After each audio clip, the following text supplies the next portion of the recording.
the problem won't get bigger. So I took it on myself. I used my initiative and went and did that. But when I got there, things got really hard.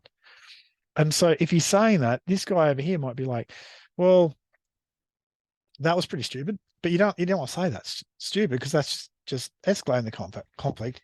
You want to be saying something like, so what you're saying is you thought you'd be able to fix it early by doing that and by breaking our agreement, right? That you were doing it to get this result. And then looking at things like getting someone to help you. If you guys can't come to a solution, it doesn't mean you walk away, you're never friends again. Okay, superheroes can't afford to split their team every time something goes wrong.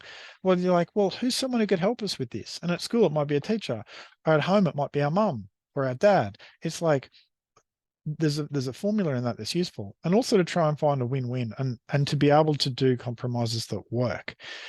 Um, Compromise is not an easy thing for the young people that we work with, and for your son or daughter, but there's value in it if we can sort of, if we can compromise in a way that is win-win. Now, a lot of this stuff is hard. So what we do here is we're looking at through the eyes of superheroes, looking at what they can do well, looking at what they do badly.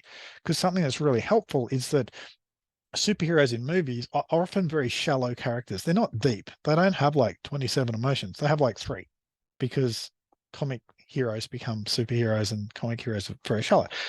Long story short is, it's like in real life, there's complexity, but the superhero movies that your son or daughter watches gives them a chance to see like superheroes that have very limited, shallow skills. So you can watch those movies with your child, and you can be able to point out, so-and-so's not using a very advanced skill there, is he? Like, he's just blaming. Is the other guy going to respond well if he just dumps blame on him? No, he's not. Okay. What could he do to state what he's saying without being really offensive and swearing and cranky about it? What would be a better way of saying that? And again, the magic of of of helping someone with autism to develop new skills is by giving them a social formula, and by making sure that your young person understands the formula for what works and what doesn't.